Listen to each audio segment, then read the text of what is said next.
DreAllDay.com. Everybody, Dre Baldwin, DreAllDay.com. I think I'm gonna bring this series back because I know people liked this one a lot. So this is the Dre Stories series. I'm gonna see how many stories I can come up with, and we'll go ahead and put them out. See if people are responding to them, and we'll keep it going. Some of these are gonna be maybe funny stories. Some of them might be more, inspirational, motivational, whatever you want to call it. And some of them may just be, just something to make you think. So wherever the story happens to come from, where it comes from. Most of these are going to be stories that I either experienced or somebody told me or something that I saw, heard, known, but they all should make sense. So this first one is just something I was thinking about today. I don't know why I was thinking about this, but I was. It was when this guy from my neighborhood who was a coach, he tried to set me up, and then we ended up playing ball and a whole bunch of stuff happened. So here, let me give you the setup. So this is at this time, I'm probably like 23, 24. I went to college at D3 Penn State Altoona. For those of you who don't know, I'm from Philadelphia, Mount Airy. I grew up playing at this playground called Finley Playground, right in Mount Airy. So I'm playing in Mount Airy, and growing up, I would try out for the teams when I was like 12, 11 years old, but I wasn't really playing basketball at all. My mom would just, your parents just send you to go try out for a sport you never even played before and you're trash. So that's what I would do at basketball, and I would get cut from the basketball team. It wasn't until I was around 14 that I started coming to the park every day to play basketball. So that's when I started playing basketball. I wasn't really that good. And by maybe the age of 16, I started to get a little bit something I could actually contribute on a team. Didn't even make my high school team until I was a senior. And then when I graduated, I started going to school at Penn State Abington, which is right outside of Northwest Philadelphia, but they had a gym at Abington. So once I started going to school in college, I didn't play in the neighborhood anymore. So the last anybody saw me in the hood where I'm from was playing when I was like a junior and a senior in high school, and I was okay. Like I would usually just stand in the corner and shoot threes. That's pretty much all I did. I didn't really dribble or make any other contributions on the court. So the coaches had a certain view of me, and one of the main coaches in the neighborhood was a dude named Bob. Now Bob wasn't even that old. He wasn't like this old head coach. Bob was like young. When we were like 14, 15, Bob was probably maybe 24. He was maybe 10 years older than us, and he would play. Like Bob would come to the park, the outdoor courts, and play pickup all the time. He was one of the best players in the neighborhood, just going around and playing, but he was also a coach. So, and he was like a mentor to a lot of us younger guys, because he wasn't like old enough to be our parents, but he was like an older brother, big brother type of dude. And he understood how to teach basketball. He was a referee, and he knew his stuff. So Bob was like the older guy, but he would play every now and then. So anytime we started to get cocky and think we were good, Bob would get on the court and play with us and bust our ass and all that stuff.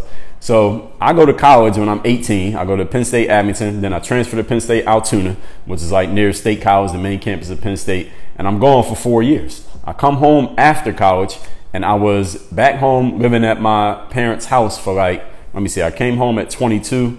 I moved out when I was 24. So for 2 years, I was still living in my parents' house, and then I started coming to the park again. So people hadn't seen me in 4 years, and people was like, damn, Dre, they could see I had worked on my body, because I had been lifting weights. I started lifting weights in college, so I had muscles now, and people was like, damn, okay, you see you got the muscles, you see you bulked up, you worked on your game. My athleticism has started to build, so now instead of just shooting jump shots, now I'm driving to the hole, I'm dunking, and people was like blown away when they see me playing and stuff. But Bob, he wasn't really out there that much, and I wouldn't be out there all the time, because since I was an alumni of Penn State, I could still drive to the Abington campus. It was only 20 minutes from my house, and I could use their indoor gym. So a lot of times in the summer, instead of going and playing at Finley, the outdoor courts, playing pickup, I would go to Abington and I would play ball in the gym, because they had an indoor gym, of course. And nowadays, none of y'all don't even play outside. Y'all all go in the gym. But back in the day, the era I come from, we played outside in the park. But since I had access to a gym now, I would just go play in the gym.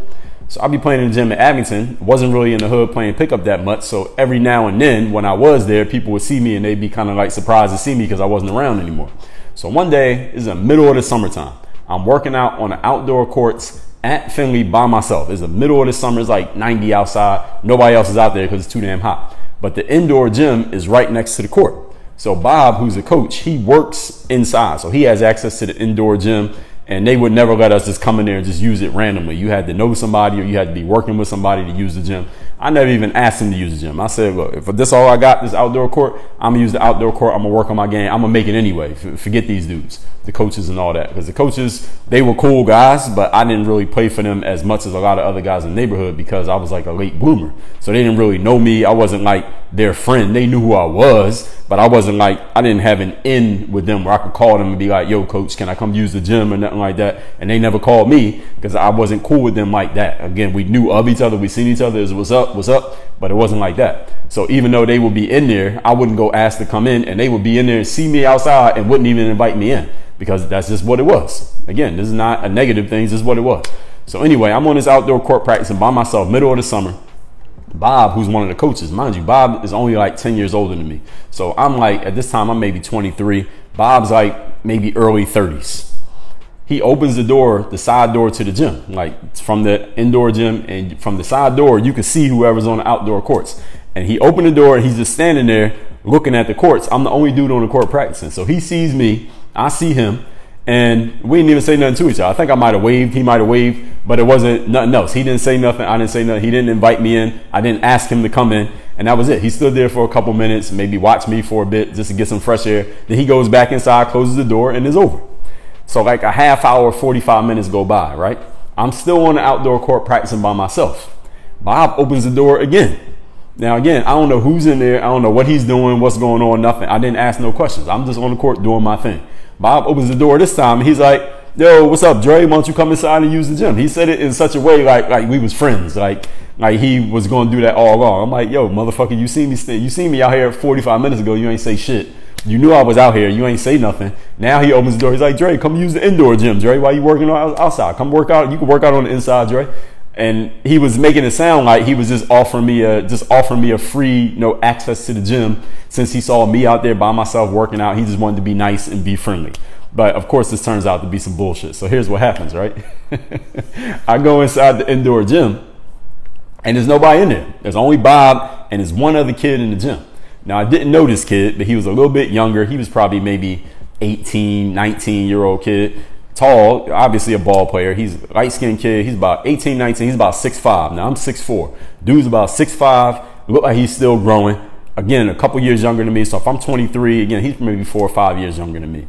And he had been in there working out with Bob. Now, again, Bob's a coach. Bob's not playing. Bob's coaching. He's like training this kid, grooming him to try to get on and I guess be better in high school or play in college or whatever.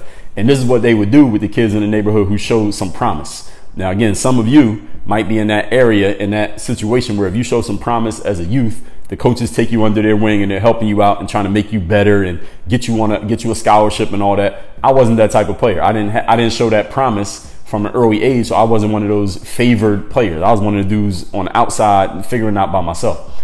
So he's training this kid, and as soon as I walk in the gym, right, I go to one of the courts and I just start shooting around by myself. I see the kid. I don't say nothing to him. I don't know him. He doesn't say nothing to me. Now, again, where we're from, you don't say nothing to people that you don't know. I see him. He sees me. Nobody says anything. Bob lets me in the gym. He goes, sits down with the kid. Him and the kid are just sitting down, talking privately. I'm on the court, just shooting around, continuing my workout. Finally, like 3 minutes go by. Here's Bob. Hey, Dre, why don't you play him one-on-one? So now I realize the whole setup. This is the setup right here.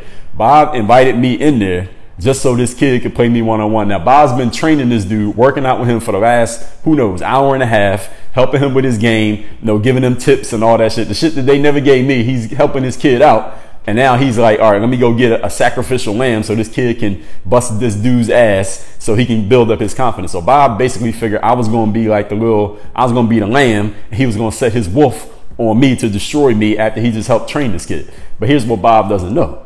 Bob hasn't seen me play since I was like 16, when I wasn't really that good. I was playing on the local rec teams. I was doing okay, but I wasn't really doing nothing.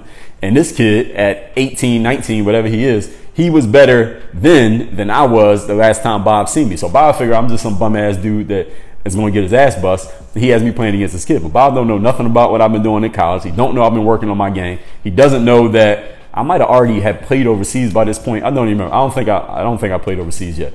But I'm about to go play overseas. I'm about to go to an exposure camp and kill it. I'm about to get on YouTube. All this stuff hadn't even happened yet. So Bob says, why don't you play this kid one-on-one? So this is the whole setup. This is what Bob was doing. This is some funny style shit that Bob did. So he has me play this kid one-on-one. Now, I wouldn't be telling you the story if it didn't happen the way it happened. I mopped the floor with this kid. Now, this kid, again, he's younger than me. He was taller than me, but he's younger than me. He didn't really have that many tools. We played one-on-one to like 15, something like that. I bust his ass. Bob sat there and watched the game. He saw what happened. I bust this kid's ass. The game ends. The kid goes over and sits down right back down next to Bob where he was before we started playing. Now, I don't hear their conversation. Bob's just kind of like mentoring this kid, helping him out, giving him tips, asking him what happened, what he thought about the game. And he's helping the kid out and just trying to build up his confidence, trying to set this kid up for success, right? And he figured he was going to beat me one-on-one. That did not happen. So he goes and mentors the kid for like 5 minutes, right? They're talking. And then Bob was like, yo, Dre, play again. Run it back, Dre, run it back. I'm like, all right, run it back. So we're going to play one-on-one again. Now, here's the thing. Any of y'all who play ball like that, or if you're a coach or a trainer, you know that when you play somebody one-on-one, the thing about playing one-on-one and difference from 5-on-5 is that you get to see everything somebody got when you play them one-on-one. You get to see all their skill set, if they even have a skill set. So if somebody got dribbling moves, you find out when you play one-on-one because they start using everything. If they're a shooter, you see that. If they like to post up, if they're strong, if they got hops, whatever their thing is, you see it in one-on-one because they don't have, you got the ball the whole time. So either you show your game or you don't, but that's the way that you win. So I already seen this kid's whole game. He didn't have a big bag. Like y'all call it being in your bag when you show all your skills. His bag, he had like a purse. He didn't have a bag, he had a purse. So all he did, this is all this kid would do. He would get the ball, he would run to like the 3-point line and try to shoot threes and shit. And that's all he did. Once I saw that, like halfway through the first game, I'm like, all right, that's all he can do. He can't really dribble. He ain't really got no shaky moves. He doesn't drive to the hole. He's not strong. He's not aggressive. He wasn't really playing defense. All he was trying to do was just score. I'm like, all right, I'm just going to take that away from him, and I'm going to take his whole game away from him. So he played one-on-one again. I take that 3-point shot away from him. I make him do anything other than that. He ain't have nothing left. So I mop the floor with his ass again. Now, he goes and sits back down with Bob the second time. And Bob, again, he watched the whole game. Now, again, Bob is like a mentor, coach from back in the days that all of us knew. He was like a mentor to all of us. Let me make sure my writing is right here. He was a mentor to all of us, growing up. I'm backlit, so that's why it looks like this. So we just got to deal with it.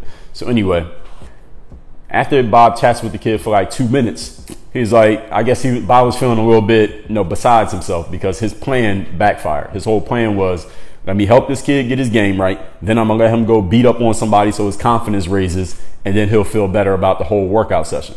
The problem was step 2 of his plan did not work. So now Bob has to prove a point. So this is, of course, what does Bob do? Again, Bob's like 31, 32 at this point. He's like, yo, Dre, yeah, you beat him. You older than him, Dre. You bigger than him, Dre. Why don't you play me? So this is the coach. Now he wants to play me one-on-one. I'm like, all right, let's go. Let's play one-on-one. So me and Bob is going to play one-on-one. Here's the thing about Bob. Bob's like 260 pounds. All right, Bob's like LeBron James weight. But he's not that tall. Bob's like 6'4", but he's like 260. Now, he's not 260 in muscle. Bob is like fat. If you've seen him, if you see Bob walking to the gym, you like, this fat dude ain't playing no ball. He look like a ref more than he look like a player. But he's actually pretty quick. For his size, he was actually pretty quick. And he's like 6'4", and he could shoot. That was his thing. Bob was a good outside shooter. But he would play dirty. He started losing, he would start playing dirty. So me and Bob playing one-on-one. He's like, well, let's play full court. That's what he said. Let's play full court. Now, me and the kid was playing half court. Bob wants to play full court. I'm like, all right, let's play full court. Now, mind you, I'm 23. I'm not even in my prime yet. I'm ready to go overseas. So I'm like, we do whatever you want. I'm going to win. So we start playing one-on-one, full court. Now, you see my body type. You seen Bob. And you heard my description of Bob, rather. We playing full court. I'm beating him. Now, the kid who I beat is watching the game. Now, Bob's whole thing is, yo, all right, Dre beat you, kid. Now watch me play Dre. I'm gonna show you how to beat Dre. So he's trying to prove a point to the kid. So the kid is watching while me and Bob playing one-on-one, and I'm beating him. So Bob started to get frustrated. So Bob starts getting frustrated. This is what Bob does. He did this from way back in the day when we was kids. If us kids was playing against the old heads 5-on-5 and we were winning, they would just start doing shit, like hacking the shit out of us when we go to the hole, just foul us every single time. Because in pickup ain't no free throw. So they just foul you, you get the ball back. Just keep fouling you until you stop going to the hole, and then they would get the ball, and then they would just win. That was what they would do. They play mind games with you. So he tries to do that to me now. Now, mind you, that shit worked when we was 15. It's not going to work when I'm 23. So he tries to do this. It's not working. And Bob tries to turn the game into an argument. He tries to start calling calls. He tries to start, arguing over stuff because he was getting tired. And when dudes who ain't in shape get tired in pickup, they start calling calls and trying to make arguments so they can catch their breath. So this is what he was trying to do, all in front of this kid. And the shit wasn't working. We ended up not even finishing the game, but I'm winning. And Bob tries to make it into an argument like, no, Dre, you did this, come up with reasons why he can quit. And the kid's watching this entire time. And that's the last time. Actually, funny thing is, that's the last time I ever even seen this dude, Bob. I never seen him again after that. He didn't disappear. Well, actually, he did kind of disappear. That's a whole different story for a different day. But Bob, pretty much, I didn't see this dude anymore. And that was how that game went. But that's the first Dre story as we bring this back. Y'all tell me, I know y'all don't know Bob, but this did happen. And I was just thinking about it today. So that's why I wanted to tell this story. So y'all tell me if y'all want to hear more Dre stories, more of this stuff it could be on the court, off the court, business stuff, all kinds of stuff that I could talk about. But I was thinking of this, so I shared it. Oh, yeah. I told you I went overseas right after that. So if you ain't got this book right here, it's called The Overseas Basketball Blueprint. Anybody who wants to play overseas, get this book. It'll tell you everything you need to do to get started playing overseas, get a deal, get signed so you don't have to be playing in your neighborhood, trying to beat up on little kids one-on-one because you ain't got nobody else to beat. Go play overseas, play against people who can actually hoop. Balloverseas.com is where you get this book. Balloverseas.com. Work on your game. Dre, all